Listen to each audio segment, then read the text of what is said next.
네, 제22대 국회의원 선거 본투표가 오전 6시부터 시작이 됐습니다. 이번 총선 결과에 따라서 국회 주도권부터 향후 전국 방향이 달라질 수 있어서 여야 모두 긴장을 유지하고 있는 상황인데요. 네, 총선 판세부터 변수, 그리고 전망 등을 짚어보도록 하겠습니다. 고성국 정치평론가, 김성환 시사평론가 모셨습니다. 두 분 어서 오십시오. 오십시오. 안녕하십니까? 네, 안녕하십니까. 참 숨가쁘게 달려왔던 4.10 총선 레이스, 이제 종착점만 남겨두고 있는 상황입니다. 특히 이번 총선은 그 역대 어느 선거와 견줘도 정말 빠지지 않을 만큼 예측 불허 사건들이 굉장히 많았다라는 생각이 드는데 두 분께 공통적으로 좀 질문 드리겠습니다. 가장 좀 기억에 남는 장면 있으셨다면 어떤 것들 꼽으시겠습니까? 네, 저는 역시 한동훈 비대위원장의 그 전격적인 정치권 입문과 등장을 꼽고 싶습니다. 한동훈 비대위원장이 등장함으로써 이번 총선이 한동훈 대 이재명, 이재명 대 한동훈 구도로 이제 잡혀진 거고요. 예. 그러면서 범 여권이 그 일사불란하게 총선 체제로 돌입할 수 있게 됐다. 그렇게 말씀드립니다. 네, 한동훈 위원장의 등장을 뽑아주셨거든요. 전 대파 875원 기억에 남습니다. 많은 국민들이 아마 그러실 거라고 생각하는데요. 그러니까 지금 이제 여러 가지 선거전 과정에서 캠페인들을 많이 하는데요. 결국은 국민의 바닥 민심이 드러나게 만든 사건이었다 이렇게 생각합니다. 경쟁이 굉장히 좋지 않고요. 특히 내수가 많이 침체돼 있기 때문에 소상공인들도 굉장히 어려워하고 있는 상황이거든요. 근데 그걸 사실 꾹꾹 눌러 참았다고 해도 과언이 아닐 텐데 선거전이라는 게 결국은 국민들한테 얼마나 설득력 있게 캠페인을 하는가에 관한 문제거든요. 방금 전에 말씀하셨던 것처럼 한동훈 비대위원장의 등장으로 굉장히 여론이 좀 호조가 되는 것 같다가 또 민주당 공천 파동으로 여론이 또 민주당한테 안 좋게 흘러갔다가 결국 조국혁신당 등장과 이호소 호주 대상 임명, 그 이후에 의정 갈등의 심화로 국민들이 느끼는 어떤 불안감이 커진 상황에서 대파 이른바 파동이 일어났단 말이에요. 예. 근데 그러면서 사실은 그동안에 눌려왔던 민심이 거꾸로 분출하면서 정권 심판원에 불이 붙은 거 아닌가 싶거든요. 근데 그런 그 민심이 과연 이번 총선에 어떻게 반영이 될지 좀 지켜봐야 될 것 같습니다. 예, 두 분 가장 인상 깊었던 장면 뽑아주셨는데 저희가 지금 전국의 각 지역 투표율 보여드리고 있는데 여야 대표들 모두 이렇게 높은 좀 투표를 해달라 계속해서 호소를 했거든요. 그래서 마지막 유세제에 대해서 좀 살펴보도록 할게요. 한동훈 비대위원장 같은 경우에는 청계 광장을 찾아서 나라를 구하자 강조를 했고 민주당 같은 경우에 이재명 대표 심판하자. 결국에는 여야 대표 모두 마지막까지 서로를 심판하자 이렇게 결렬되는 걸로 봐도 되지 않겠습니까? 예, 그렇습니다. 그런데 저는 개인적으로 국회를 구하자고 호소하고 싶어요. 예. 이거 지금 역대 어떤 선거도 이런 식으로 범죄 피의자들이 대거 공천을 받거나 신당을 창당하거나 심지어 이런 경우가 없었습니다. 그래서 이번에 선거 끝나고 새로 구성되는 국회가 22대 국회인데요. 22대 국회가 시작도 되기 전인데 최악의 국회가 될 거라고 하는 국민적 우려가 굉장히 심각합니다. 예. 그래서 이거는 여야가 뭔가 좀 선거법을 이번 선거 끝나자마자 좀 머리를 맞대고 좀 제대로 고쳐서 이런 식으로 정말 국민들 앞에 국민 눈높이에 전혀 맞지 않는 사람들이 공천받고 후보 등록하고 마지막 선거까지 하는 이런 사태는 좀 막자. 이 점을 좀 호소하고 싶습니다. 예, 여야 대표의 호소에 이어 국회를 구하자라고 해서 주셨거든요. 어떻게 보셨어요? 여야 대표의 마지막 그렇게 유세제. 지적하거나 걱정하시는 분들도 저는 있다고 생각하는데요. 제일 중요한 거는요. 그러니까 투표라는 행위 자체는 그러니까 일종의 상벌을 주는 거거든요. 그동안에 잘해왔으면 상을 주는 거고 그동안에 못해왔으면 국민들이 벌을 주는 겁니다. 그러니까 정치권을 향해서 따끔하게 질책을 하는 것이라고 볼 수 있거든요. 근데 지금 국민 여론은 윤석열 대통령 취임 이후에 계속 보여왔던 일종의 불통의 모습이나 그리고 즉흥적으로 국정을 운영하는 모습 이런 것들이 굉장히 불안하게 보이는 겁니다. 그러니까 그런 국정 운영의 기조, 방향을 바꾸지 않으면 안 된다고 하는 절박한 또 국민들의 마음이 좀 반영되어 있는 것이라고 생각하거든요. 그런 면에서 그러니까 국회 구성하고 난 다음에 국회에서 또 벌어질 일에 대해서도 걱정하시겠지만 일단 선거라는 행위의 본질적인 측면으로 볼 때는 일단 이번에는 벌을 주는 게 맞다 이렇게 국민들이 생각하고 있다고 저는 보고 있습니다. 네. 표심은 어디로 향할지 이제 오늘 투표를 통해서 알아볼 수 있을 것 같은데 이번 선거 특징 중 하나를 꼽으라 하면 아무래도 경합지가 굉장히 많다라는 부분도 많은 분들이 꼽아주시는 것 같아요. 총선 격전지수 유난히 많은데 블랙 아웃 기간에 양당 모두 격전지로 꼽은 지역이 더 늘어났습니다. 그래서 그 사이에 뭔가 뭔가 좀 변수가 있었던 것인가? 이 분석은 어떻게 나온 것인가? 이런 부분들이 좀 궁금합니다. 이 막판 표 결집이 이루어지면서 그 접전 지역이 늘어난 것 같아요. 그런데 그 접전 지역이 더 늘어났다는 뜻은 뭐냐면 이제 저 여론조사 공표 금지되기 전에 발표됐던 대부분의 여론조사는 야당이 좀 유리한 것으로 발표가 된 거 아닙니까? 예. 그런데 이것이 일주일간의 그 혼전 지역이 더 많이 늘어났다는 것은 막판에 보수층 유권자들의 표결집이 이루어졌다는 뜻이거든요. 그래서 이게 그 선거라고 하는 거는 그 추세와 흐름이 굉장히 중요한데요. 이 일주일 동안에 보수 유권자층의 표결집이 이루어지고 있다면, 그러면 그 추세가 이제 오늘까지 계속된다면 의외로 지금까지의 여론조사 결과와는 다른 결과가 만들어질 수도 있다. 그렇게 예상할 수도 있습니다. 예, 어제 그 이재명 대표는 또 SNS에 접전지 지역들 올렸는데 사실 여기에 포함이 되지 않아야 할 지역도 뭔가 포함된 것 같은 그런 또 일이 있었기 때문에 이런 건 좀 어떻게 분석해봐야 되겠습니까? 그러니까 접전이라고 하는 표현 자체가 각 당의 전략이 다 숨어 있는 거거든요. 예를 들면 박빙 무세 지역도 있고 박빙 열세 지역도 있는 거거든요. 그런 경우에는 일관되게 여론조사 결과에서 박빙 우세로 나오면 사실은 우세한 지역이라고 봐야 되거든요. 근데 그걸 다 사실은 포함시킨 숫자가 뭐 56곳, 많게는 뭐 60곳 정도 되는 거 아닌가 싶은데요. 진짜 초박빙 지역은 아마 그거보다 훨씬 적을 거라고 생각합니다. 막판 표결집을 위해서 또 투표장으로 자기 지지층이 나오게 만들기 위한 일종의 전략이 전 담겨 있는 것이라고 보고요.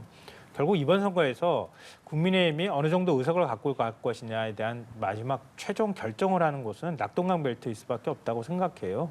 그러니까 PK 지역에서 지난번 선거 때 7석 정도 민주당이 갖고 왔거든요. 근데 만약에 PK 지역 여론이 크게 변동이 없는 상황에서 민주당이 10석가량이나 10석보다 조금 더 많이 갖고 올 경우에는 국민의힘 입장에서는 거의 최악의 선거 결과를 받아들 가능성이 굉장히 높다 이렇게 생각하고요. 또 반대로 얘기하면 국민의힘 입장에서는 낙동강 벨트에서 선전하고 수도권 한강 벨트에서 일정하게 의석을 갖고 올 수 있다. 박빙 지역에서 좀 더 많은 의석을 갖고 온다고 하면 지난번에 8석 갖고 왔는데 그거보다 더 많은 의석을 한강벨트에서 갖고 온다라고 한다면 어느 정도 가능한, 그러니까 선전이 가능한 그런 정도의 구도가 될 수 있다고 생각합니다. 예, 알겠습니다. 두 분께 뭐 격전지, 관심 지역 여쭤봤는데 저희가 앞서 국회 오픈 스튜디오 연결했을 때도 뭐 여야 대변인 모두 좀 관심 지역으로 뭐 분당갑, 뭐 동작을 수도권 지역에 대한 이야기 계속 나왔고요. 아무래도 앞서 말씀해주신 뭐 한강벨트나 낙동강벨트 이런 지역에서 결국 몇 석을 가져올 수 있겠냐 이게 승리의 관건이 될 텐데 총 의석수 한번 저희가 예상해 볼까요? 몇 석이나 양당이 가져갈 거라고 보세요? 네, 저는 그 바닥 민심의 흐름을 제 나름대로 이렇게 취재를 하면서 계속 왔는데요. 저는 국민의힘 그리고 이제 위성정당 포함, 비례대표 포함해서요. 예. 국민의힘 쪽이 135석 정도 할 거라고 예상합니다. 그리고 더불어민주당 그리고 민주연합 그 위성정당 포함 한 130석 정도 할 거라고 예상합니다. 그리고 나머지 의석이요. 예, 나머지 의석을 뭐 조국혁신당이나 자유통일당이나 또는 녹색정의당이나 또는 무소속 이런 쪽으로 배분될 거라고 생각합니다. 예. 여당에서 135석 정도 가져갈 것으로 예상된다고 말씀해 주셨거든요. 네, 아까 블랙아웃 기간 말씀하셨는데요. 지금 민심이 어떻게 움직였는지 가늠하기는 좀 쉽지 않잖아요. 그리고 또 어느 한쪽으로 기울어지는 것에 대한 불안감, 또 견제 심리 같은 것도 일정하게 작동할 수 있기 때문에 자, 섣불리 숫자를 얘기하는 거 참 곤란하기도 하고 그런데요.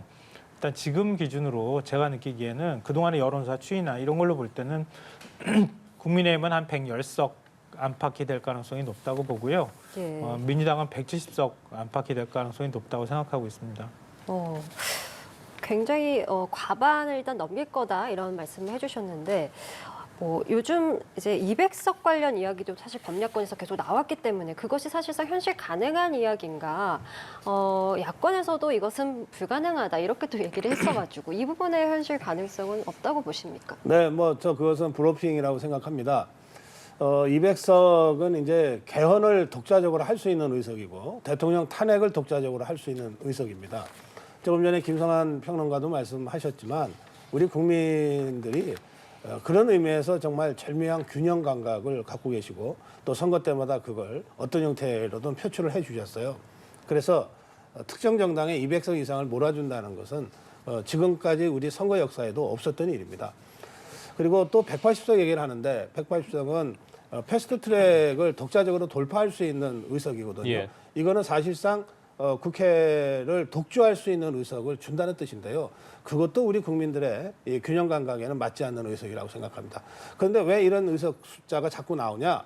저는 이것은 표결집을 노리고 일종의 블러핑 전략으로 그 야권에서 이 사람이 한마디 하고 저 사람이 한마디 하고 근데 그러다가 또 다른 사람은 그렇게 너무 세게 얘기하면은 오히려 우리가 방심할 수 있으니까 현실적으로 얘기하자. 150석이다. 이런 식으로 해서 마치 굿캅 배드캅 전략처럼 이 사람 저 사람이 마구 얘기를 하고 이거를 언론이 걸러내지 못하고 그냥 보도를 하게 되니까 이런 식으로 이 총선 전망에 상당한 거품이 끼게 됐다고 저는 생각합니다.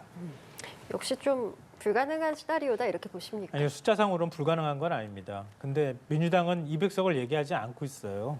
오히려 이제 민주당 외곽에 민주당을 지지하는 사람들 측에서 200석 넘겨야 되는 거 아니냐. 왜냐하면 윤석열 정부 국정을 불안하게 이렇게 가는데 그걸 확실하게 견제하기 위해서는 200석 이상을 갖고 있어야 되는 거 아니냐. 이런 얘기를 좀 하고 있는 것 같은데요. 그러니까 아까 제가 말씀드렸던 것처럼 낙동강 벨트에서 국민의힘이 만약에 민주당한테 10석 이상을 내주고 충청 지역에서 이전에 거뒀던 지난 21대 총선 결과와 비슷하거나 조금 덜 갖고 가는 그런 현상이 나타난다고 하면은 그럼 수도권에서 정말 국민의힘이 선전할 가능성이 있느냐? 그 면에서 아까 동작을 얘기하고 분당 갑을 얘기를 자꾸 하는 거거든요. 동작을은 한강벨트의 민심을 가늠할 수 있는 가늠제 역할을 할 거고요. 분당은 용인까지 내려가는 그나마 수도권에서 국민의힘이 의석 가져올 수 있는 가장 높은 가능성이 있는 지역인데 거기서 만약에 패한다고 하면 수도권에서 가져올 의석이 아주 현저히 줄어드는 현상이 나타날 거라는 거예요. 그러면 정말 200석이 민주당이 200석 이상을 가져갈 가능성도 있어요. 근데 그건 거의 최악의 상황을 가정한 건데요. 근데 아까 제가 말씀드렸던 것처럼 늘 선거 결과를 우리가 받아들고 난 다음에 놀라기도 하고 또 겸허해지기도 하거든요. 민심 집단지성은 이런 거구나 이런 생각들을 많이 하게 되거든요. 그래서 사실은 200석이라는 말을 입에 올리기가 굉장히 어렵습니다. 그만큼 집단지성이라는 측면에서 국민들은 여러 가지 견제 심리도 작동하고 또 그 이후에 200석이라는 숫자 이후에 뭔가 의석을 가져갔을 때 일어날 수 있는 것도 우려할 거라고 생각합니다. 예, 그 지금 전체 의석수를 가지고 말씀을 드렸는데 저는 산술적으로는 다 같은 한석이지만 10석, 20석 이상의 그 정치적 비중을 갖는 선거도 있다고 봐요. 그게 개항을입니다. 지금 아까 우리 국회에서 보도할 때도 이 주요 관심 지역에는 빠지던데요. 저는 대한민국 국민이 가장 관심을 갖고 지켜본 선거는 인천 개항을이라고 생각합니다. 그리고 여기서 어느 쪽이 이기고 지든 그것이 이후에 우리 전국 구도에도 엄청난 영향을 미치게 돼 있어요. 그래서 이 개항을을 계속 주목을 하고 있는 것인데요. 이 개항을 지역이 그야말로 혼전박빙인 것 같아요.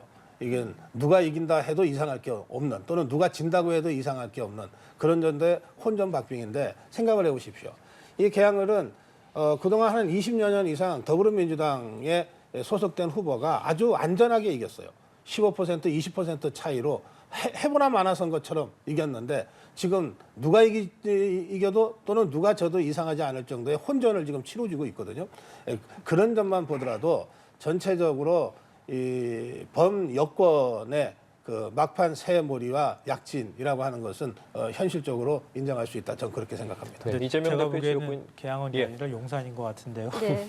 용산도 굉장히 초박빙 상황인 것 같고요. 예. 용산에서 만약에 민주당이 이긴다고 하면 대통령실 이전부터 시작해서 윤석열 정권 심판론을 또 보여주는 것이기도 하기 때문에 민주당 입장에서는 용산을 만약에 가져온다고 하면 그러면 아마 여러 가지 상징성을 갖고 있지 않을까 싶습니다. 예, 알겠습니다. 저희가 두 분 모시고 더 이야기 듣고 싶지만 시간 관계상 오늘은 여기까지만 말씀 듣도록 하겠습니다. 고성국 정치평론가, 김성환 시사평론가와 총선 관련 내용 짚어봤습니다. 고맙습니다. 고맙습니다. 고맙습니다.